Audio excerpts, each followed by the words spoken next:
बसंतीलाल जी पांडुर sir, जो कि आज ये हमारे इस अवसर पर उपस्थित हैं और हमें अपने अनुभवों द्वारा इस सम्मान समारोह पर अपने मुखारविंद मधुर ध्वनि से आपको प्रेरित प्रेरणा पर उद्बोधन देंगे। पीछे जो खड़े भाई साहब हैं, आपसे मेरा निवेदन है, बीच में जहां पे भी जगह चेयर खाली नजर आ जाए वहां पर आप बैठ जाएं। चेतक कोचिंग सेंटर खलासिया प्रतिभा सम्मान समारोह में सबसे पहले मैं सावित्रीबाई फुले शिक्षा की देवी को नमन और इस खलासिया क्षेत्र के तमाम शिक्षाविद जो मंच पर विराजमान हमारे बुद्धिजीवी वर्ग के कर्मचारी साथीगण एवं इस पलासिया क्षेत्र में एक शिक्षा की जो नवीन ज्योत प्रज्वलित करने वाले कोचिंग संस्थान के प्रबंधक महोदय गौतम जी काला और इस पलासिया के आसपास के तमाम गांवों से पधारे हमारे शिक्षा से जुड़े शिक्षार्थी और प्रशिक्षण करने वाले युवा साथियों, मुझे भी मंच पर दो शब्द बोलने के लिए हमारे संचालक महोदय श्रीमान रमेश जी शागिया साहब ने आमंत्रित किया है। अपन सभी एक ऐसे क्षेत्र से जुड़े हुए हैं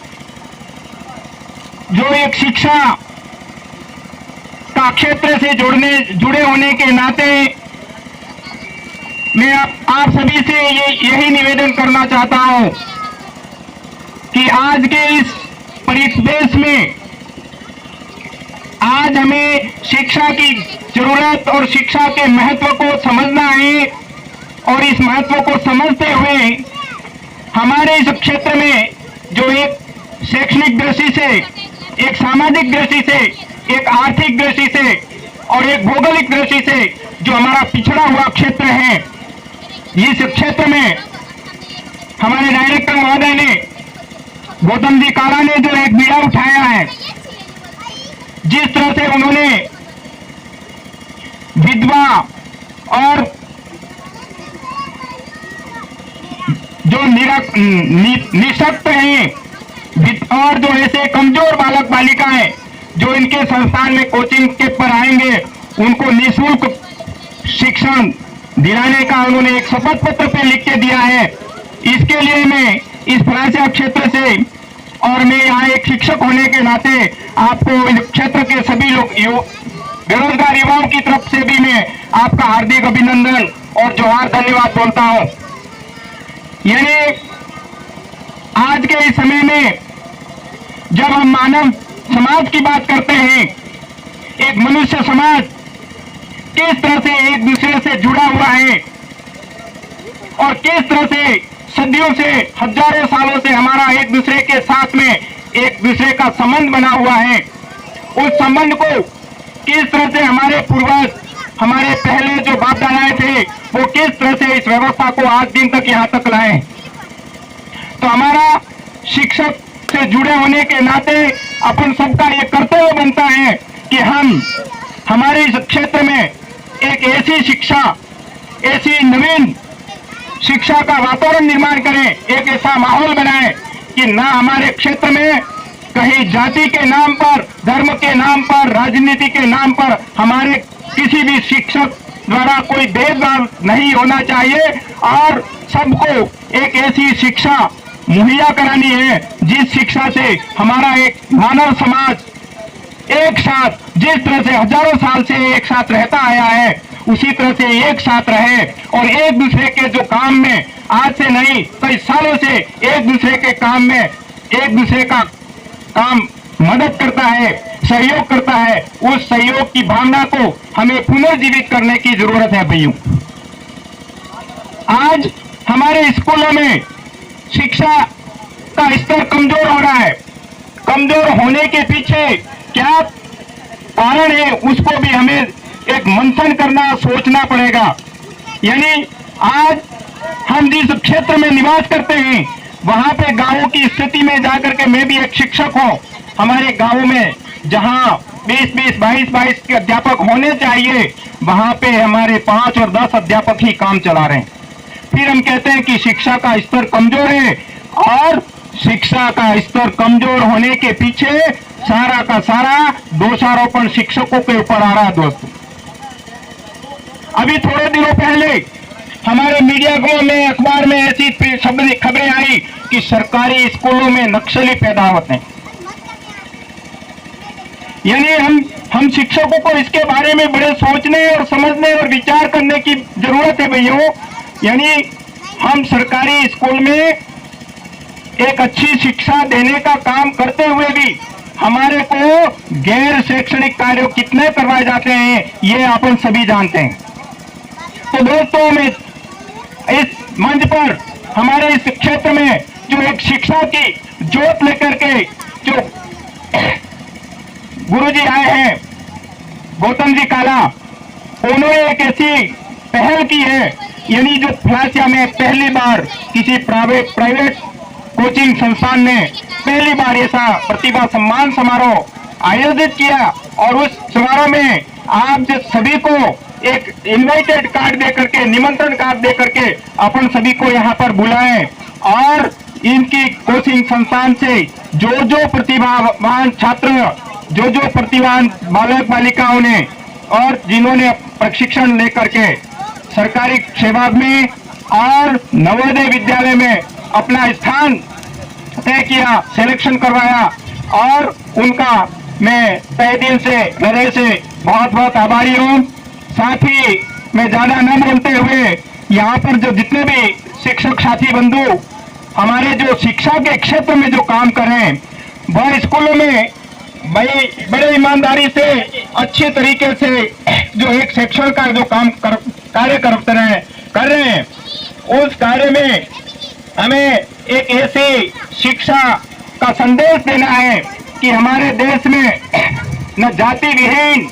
धर्म विहीन और आर्थिक और ऊंच नीच भेदभाव रहित ऐसी शिक्षा का वातावरण बने। हर विद्यालय में, हर गांव में, हर समाज में एक ऐसा संदेश जाए कि एक जो यहाँ का जो शिक्षा का स्तर, शिक्षा के माध्यम से एक मानव समाज में किस प्रकार से मानव का जो भाईचारा है, उस भाईचारे को हमें पुनः कायम करने की जरूरत पड़ रही है। नहीं तो इस देश में हम भारत देश नहीं, इस भारत देश के टुकड़े हो जाएंगे। भारत देश में हमारे लोग धर्म के नाम पे, जाति के नाम पे, क्षेत्र के नाम पे, भाषा के नाम पे कई ऐसे जो ज्वलंत समस्याएं आ रही है, उससे लड़ झगड़ करके अलग अलग हो जाएंगे, बिखर जाएंगे, हमारा देश बिखर जाएगा, हमारा मानव समाज बिखर जाएगा। तो जिस दिन हमारी सभ्यता, संस्कृति, जो भारत में रहने वाले लोगों की जो हमारी परंपराएं हैं, रीति रिवाज हैं, वो सारे सिस्टम व्यवस्था बिगड़ जाएगी, और इस देश पे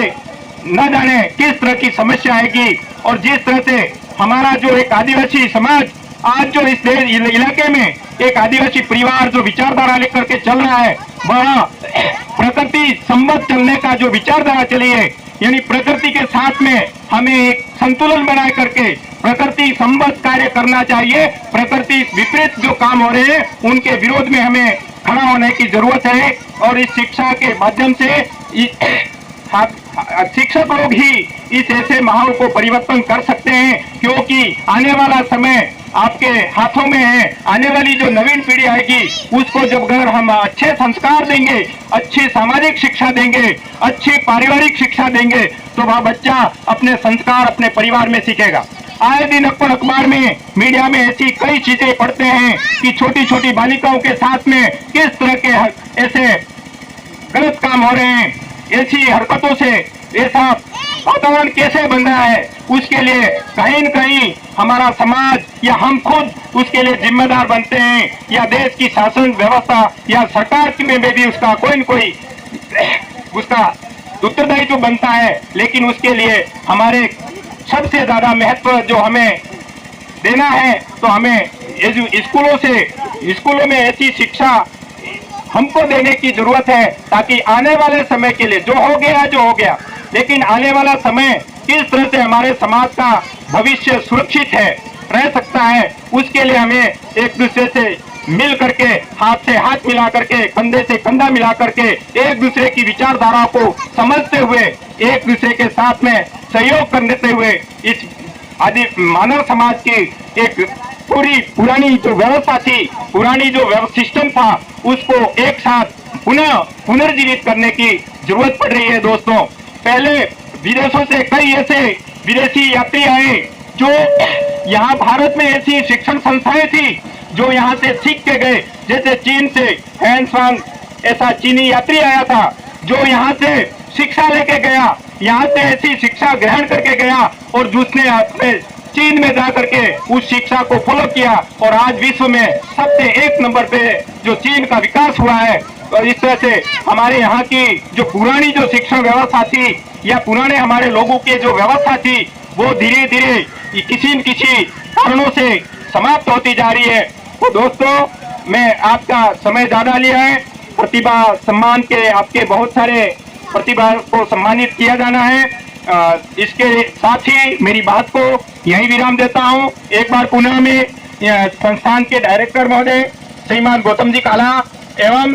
इनकी संस्था में जितने भी जो कार्यरत टीचर, शिक्षण प्रशिक्षण प्राप्त करने वाले इनके स्टाफ के जितने भी कार्यकर्ता हैं, उन सभी को मैं मेरी ओर से और मैं फ्लाचा क्षेत्र की ओर से, फ्लाचा के तमाम लोगों की ओर से आपको बहुत ही आभार व्यक्त करता हूं। आप अपने इस कार्य को बहुत तेज गति से आगे बढ़ाएं और एक ऐसे पिछड़े और अशिक्षित इलाके में एक शिक्षा की जो जोत जलाने के लिए आए हैं, तो आपका हमेशा प्रकृति से हम यही विनती करते हैं कि प्रकृति आपका हमें दिन रात आपके साथ में बनी रहे और जिस तरह से प्रकृति हमारे मानव के साथ में किसी प्रकार का भेद नहीं करती है, उसी प्रकार आप भेदभाव रहित एक शिक्षा की जोत जलाने आए हैं। आप अच्छी शिक्षा दें और हमारे यहाँ के जो कमजोर लोग हैं उनको आगे बढ़ने का अवसर दें। धन्यवाद। जय भीम, जय संविधान।